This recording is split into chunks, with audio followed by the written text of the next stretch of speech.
Meghan a geriatric mother. The family claims and states that Meghan had a hysterectomy. How can a woman with a hysterectomy be pregnant? And most of all, why did the royal family go along with this? And what's gonna happen now that this has come out? This is a punishable crime. This is fraud in the highest levels. It makes me uncomfortable. Let's be honest, if Meghan Markle's royal birth story were a movie, it wouldn't be a drama, it'd be a comedy. The timing is extremely odd and the story is somewhat confusing, but I think we have to cover that. Picture this, candles glowing, Harry giggling off stolen laughing gas, and a duchess casually giving birth like she's at a luxury spa, not a hospital. It sounds fake. Sounds heartwarming, right? Except none of it adds up. Not medically, not logistically, and definitely not royally. We would have to do a way deeper dive on that and see if there's more footage and pictures that are available, but you would anticipate. It's the kind of story so polished it squeaks, because when Candace Owens dropped her receipts, that fairy tale shine started cracking faster than Buckingham Palace's PR team could blink. Why would you do that? That's not necessary. Silence everybody and just produce a DNA sample or proof of delivery. It's like she's playing a human being, like it's a performance. See, Meghan has always been a master storyteller, spinning reality like it's a Netflix special. Every time the truth cornered her, the script changed. First it was privacy, then racism, then the press got it wrong. Yet somehow the timeline of her own words is the biggest plot hole of all. If I gotta tell you the story because it's amazing, stop everything. You're not gonna believe me because it is a never-ending saga, a never-ending strange tale. People were not paying attention to other smaller stories.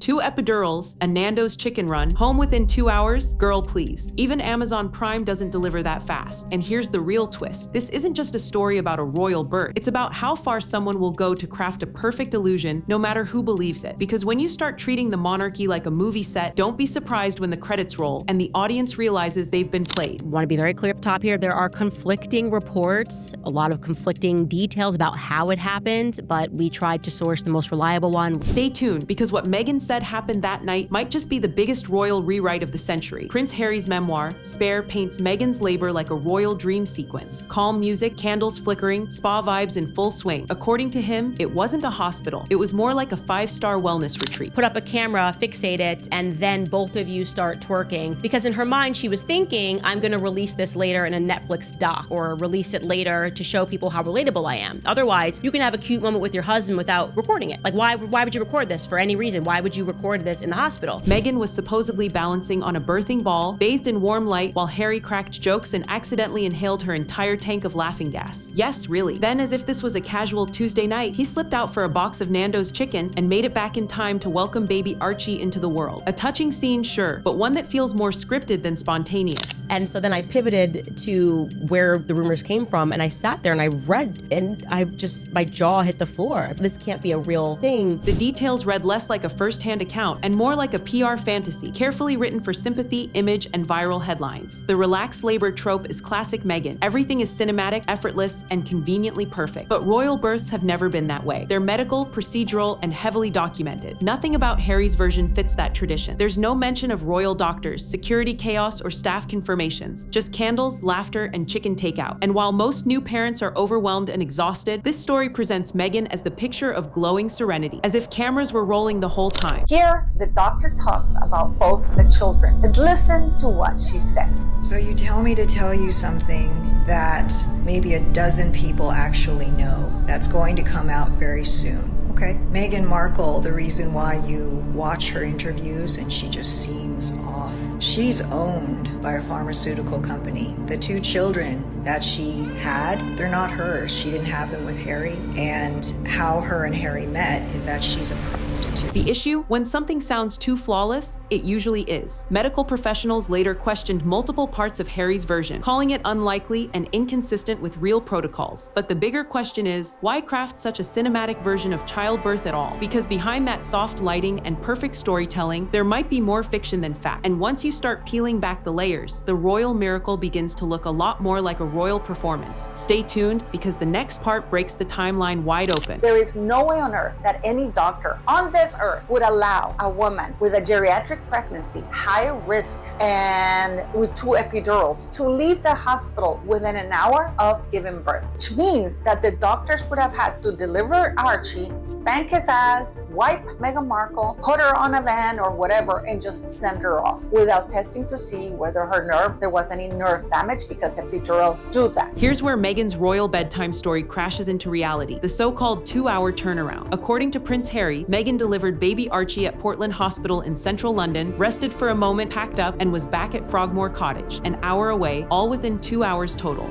Even a regular patient can't check out of a standard hospital that fast, let alone a duchess with round-the-clock security, post-delivery monitoring, and newborn protocols. The math simply refuses to cooperate. Something else that people are finding to be odd, and again, we do not have a full picture, so we can't report this as an absolute fact. It does seem a little bit mysterious. Let's break it down. The drive alone takes around an hour in light traffic. That leaves 60 minutes for 2 epidurals, labor recovery, infant checks, discharge paperwork, and coordinating an armed escort through one of the busiest cities on earth. Doctors call that clinically impossible. For someone who supposedly had an epidural, the minimum post-observation window is 4 to 6 hours, not 60 minutes of fairy dust and photo ops. Even private hospitals don't risk sending a new mother home that soon, no matter how VIP the patient, and that's before considering royal protocol. Normally, the palace coordinates media alerts, vehicle routes, and medical clearance before anyone moves. But in this case, silence. No staff confirmation, no motorcade witnesses, no public record, just Harry's word that they slipped out quietly like a royal ninja operation. So all of the pictures, my point is, out there were inconsistent with the idea of a real pregnancy. Viewers and insiders alike started calling foul. If the story doesn't fit the rules of medicine or monarchy, what exactly are we being sold? Because this isn't a minor inconsistency. It's a full-blown timeline glitch that makes the entire event sound like a screenplay, not a birth certificate. And if you think the timing is strange, wait until you hear what medical experts say about the procedures themselves. That's where the real cracks start to show. Now let's talk about the part doctors can't stop shaking their heads at, the medical side of Meghan's story. In Spare, Harry claimed Meghan received 2 epidurals during labor. That alone sent professionals into disbelief. Why? Because an epidural involves inserting a catheter into the spine, not something you casually remove and redo like a phone charger. If a second dose is needed, it's adjusted through the same line, not replaced entirely. The idea of receiving 2 separate epidurals during active labor is nearly unheard of outside emergencies. Yet somehow, Harry described it like a routine spa top-up. But if you look at this, Meghan Markle has been incredibly quiet about the birth, but mostly the pregnancy of these children. Everything has been shady. The one who's been blabbing and saying crazy things is Prince Harry. Then there's the infamous laughing gas tank. In hospitals like Portland, nitrous oxide is tightly regulated. Partners don't just grab the mask and go wild. Cylinders are locked, nurse-controlled, and logged for safety. But in Harry's tale, he managed to empty the whole thing unnoticed. That's not just unrealistic, it's a direct violation of hospital policy. And what about the cozy candlelit room? High-risk pregnancies. And Meghan, at 37, qualified, require bright lights, medical monitors, and clear access for staff. Open flames and dim lighting aren't just unlikely, they're unsafe. Every professional detail in this story bends medical reality. It's less like a royal birth and more like a luxury brand commercial, polished, pretty, and medically nonsensical. But if the hospital setting doesn't check out, what about the place itself? That's where the next twist gets even stranger. Portland Hospital isn't your average maternity ward. It's London's private playground for the elite. Walls lined with artwork, 5-star menus, and a reputation for keeping secrets. Celebrities, heiresses, even foreign royalty have given birth there. But one thing Portland is not known for is chaos or shortcuts. If you had those things, it would be very easy just to put them out there and say, this is what happened. This is what it is. Every movement, every procedure, every visitor is logged, cleared, and monitored. So when Harry described a near magical delivery followed by a lightning-fast exit, insiders reportedly rolled their eyes. Nothing in that hospital happens quietly, especially when a royal title is involved. According to medical staff who've worked there, a discharge after epidural-assisted labor simply doesn't happen in under 3 hours. The paperwork alone can take longer than that. Security clearance, pediatric evaluation, and blood pressure monitoring are standard for every patient, royal or not. The image of Meghan waltzing out undetected is not just far-fetched, it's impossible. There are cameras in hallways, staff at every station, and scheduled shift reports that note patient movements. Then there's the food run. Portland has 24-hour chefs, so the idea that Harry dashed out for Nando's chicken makes no sense at all. Every logistical detail of that night collapses under scrutiny. No secret exits, no hidden tunnels, no special protocol that allows skipping postnatal safety rules. So if Meghan didn't leave the hospital under those conditions, what did happen? Because the deeper you dig, the more it looks like a royal narrative built for headlines, not hospital records. A doctor has come forward and has absolutely revealed, and you're gonna listen to her, she has absolutely revealed and confirmed that Rachel Meghan Markle was never pregnant, never gave birth